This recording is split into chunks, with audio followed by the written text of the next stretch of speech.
Hello there. The question is now being asked, could this burgeoning EU Parliament scandal signal the end of the European Union?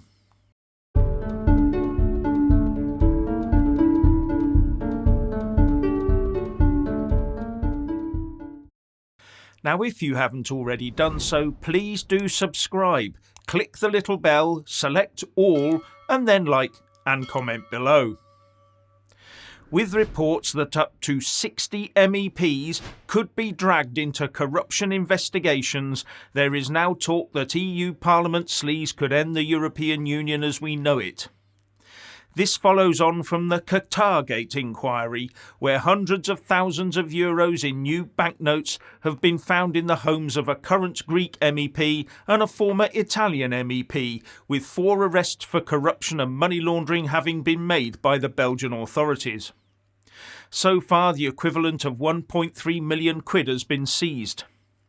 Thus far, the investigations revolve around allegations that Qatar tried to buy its way into an open skies deal that would have given the Qataris total access to EU markets and airspace.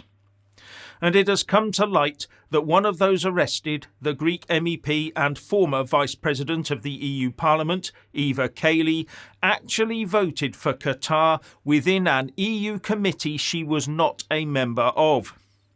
Euractiv reports that Kaili spoke in a plenary session of the EU Parliament and said that Qatar was a front-runner in labour rights, and also that she attended and voted in the EU Parliament's Committee on Civil Liberties, Justice and Home Affairs, but she was not a member of that committee, so presumably had no voting rights.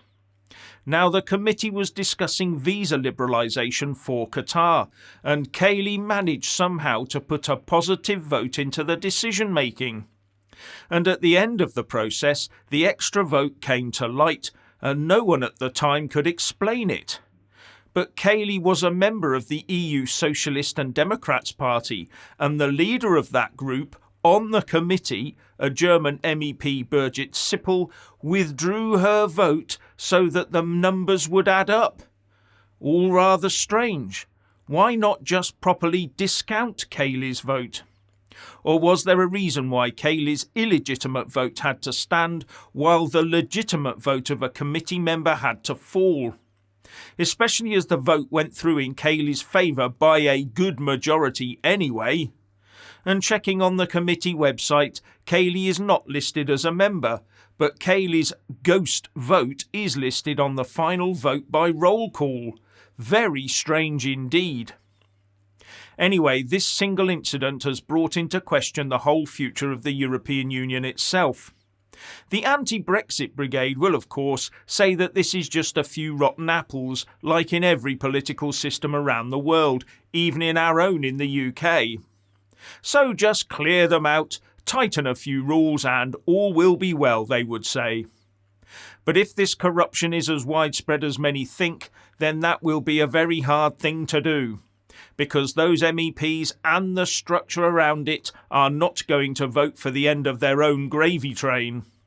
And the wider EU institutions will want this lot firmly back under the rug as quickly as possible.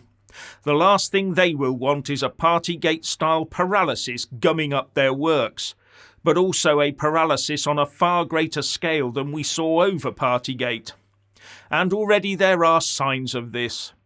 Politico is reporting that the EU Commission is dismissing this as a Parliament thing, and that once it's dealt with, the EU Parliament President, Roberta Metsola, will debrief them, and that'll be that. And they will all be hoping that the name Eva Kaili will be long forgotten by the time of the EU Parliament elections in 2024. But there are fears that anti-EU parties could make hay from this and put a real spanner in the works if they can keep this scandal front and centre long enough. And the longer this is kept in the spotlight, the more that trust will be eroded between the EU and its citizens, as well as trust between member states. Then there's the matter of energy. One country that can help the EU wean itself off of Russian gas and oil is, of course, Qatar. More absolute proof that without true energy security you have no security. All they have is a choice between Russia and Qatar. Just as with water, food and secure borders, security is all. Now what should really anger people is that these MEPs get paid a lot of money in the form of both a salary and a huge amount in expenses, most of which does not seem to need to be accounted for. They also have access to a nice large private shopping mall. Not only that, MEPs are held accountable for their actions under the laws of the country they come from, not an EU-wide set of laws. And in some countries, MEPs end up with some immunity from prosecution. And unlike the UK Parliament, the EU equivalent is almost toothless. So much of what its members get up to is just to rubber stamp the EU Commission proposals. And even then, the EU Council of Ministers has to agree to it as well anyway. The EU Parliament is a fig leaf to cover the true level of democratic deficit in the EU. And remember, those MEPs are elected as a bloc by parties, so the overwhelming majority of them have not been elected for their personal political prowess, a situation the UK is now emulating because of our more presidential approach to voting for party leaders, not MPs or councillors. Now the question is, will this bring the whole EU edifice crashing down? And I think the answer to that lies in the hands of the Belgian police. How far they are prepared to go, and how far they are allowed to go. They may want to go the full distance, but they will be surrounded by very powerful vested interests that will want nothing of the sort. Then there's the issue of whether it's in the public interests of the EU citizens to have their whole political structure buckle and break before their very eyes. Think fall of the Berlin Wall type stuff. That will never, ever be allowed. And I would be very surprised if the Biden administration hasn't already been on the blower to Brussels ordering them to keep a very firm lid on this. The US will not tolerate a wobbly EU right now in the face of the Ukraine situation and the possibility of forcing a united Ireland.